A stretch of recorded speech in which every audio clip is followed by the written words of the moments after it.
So Jimmy Butler was on the JJ Redick podcast, and they talked about a whole bunch of things. It's a pretty entertaining pod.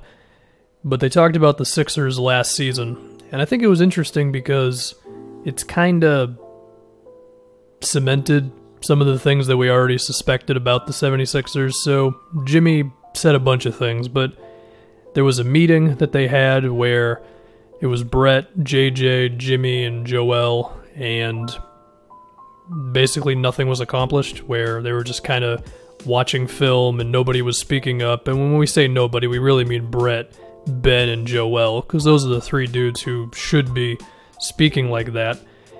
And there was another meeting later on, and then Jimmy just had to talk, because at that point he was around the team a little bit more, and he had to bring it up like, hey, you know, certain guys have problems with the way the offense is operating. And I mean, it kind of just goes into the things we've been talking about, right? The idea of like the fit between Ben and Joel, and is Brett Brown a good coach, and things like that. But I think it just gave us an extra layer of all that. And it was interesting to hear Jimmy compare Philly to the way it is in Miami, whereas Spoelstra will have no problem, this is the example Jimmy used, of yelling at Duncan Robinson and being like, hey man, like don't dribble within the 3-point line when you've got a shot, because that's not your role.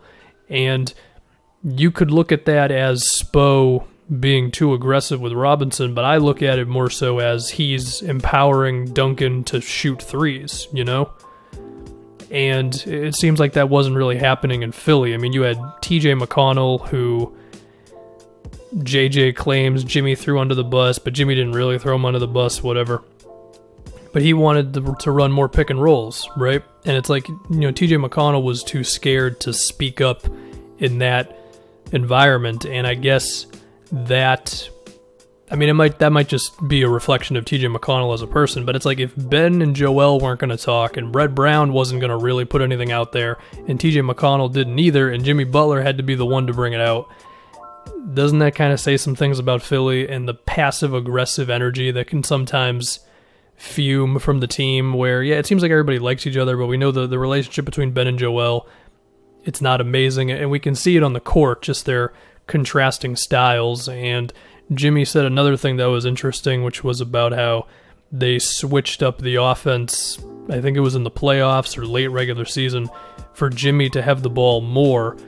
And Jimmy says, you know, if I was Ben, I would feel some sort of way about that. And the way Jimmy talked about it, it was as if it happened suddenly. Just, you know, one day it's Ben's the primary ball handler, next day it's Jimmy, and that's it.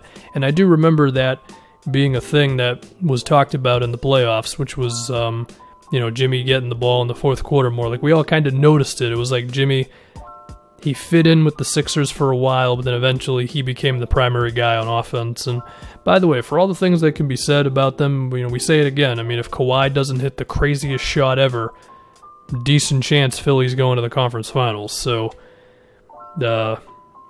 it's like, how much are we really criticizing them at the end of the day? But, you know, we still are criticizing them, and I think it's fair to do so for some things. And of course, we don't know when the hell basketball is going to be back, and we don't know how the playoff format is going to be for this season, and how long the regular season will be, because we're in a big unknown area right now. But looking at Philly, I mean, is this not going to be the ultimate test for Brett Brown? I mean, if he doesn't have the guts to just specifically say, Ben, this is what I need from you, and Joel, this is what we need from you, then that could be not great. Of course, we've seen the X's and O's stuff, and Philly's offense remains very awkward. And I mean, I've said this before, I am not on trade Ben or Joel fandom at all. I think there's things you can work between those two, and I mean, let's be honest, the Horford signing just hasn't really worked, you know? So I think there's other factors involved, but I still think it's all interesting at the end of the day. I mean, I think going back to like potential playoff things, I mean, again, we don't know what the NBA is going to look like and when it's going to be back, but as of right now, it would be Sixers, Celtics in round one, and you're talking about a team in Boston who is a little more sure of themselves and who's supposed to do what. I mean, I guess the Tatum ascending to the best player on the team potentially throws some things out of whack, but you know, there's not a question of what are the Celtics going to look like game to game or whatever, besides just injuries, because they've had a bit of that. Philly has too, of course.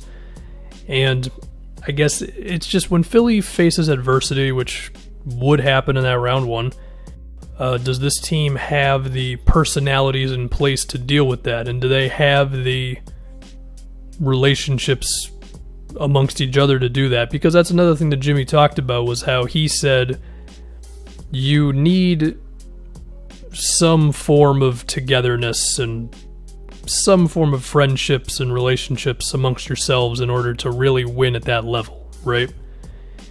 And he compared it to Miami once again, where things are more direct, whereas with Philly, it's a little more passive-aggressive, and nothing is really being said. It's just kind of, we'll just keep on going with this sometimes awkward offense. Like, is there ever going to be a time where Joel Embiid just says, hey, Ben, give me the effing ball already?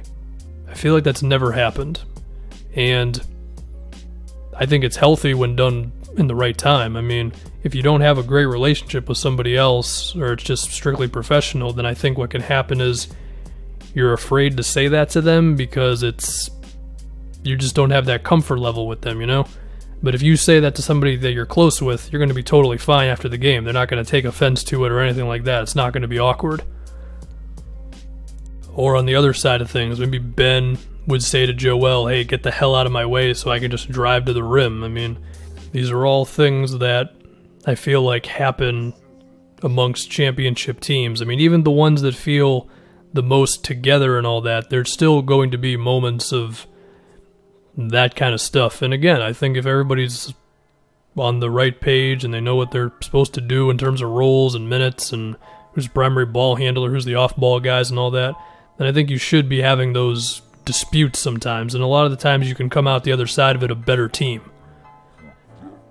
Now, one thing to be said is I don't think there's a dislike between Ben and Joel. I just think there's just a passive aggressiveness between two guys. I mean, Joel is certainly more social than Ben, and I don't want to just put this all on Ben Simmons, but I don't know, it just seems like the way it is. It just seems like it's two guys who, they're cool with each other, but you'd probably wish they were a little more than just cool with each other. Because if that was the case, I think we'd know it, because in a meeting in which Brett Brown has the four best players in the team last season in there to discuss the offense and whatever, Ben and Joel would have been yelling back and forth at each other about what the hell they should be doing.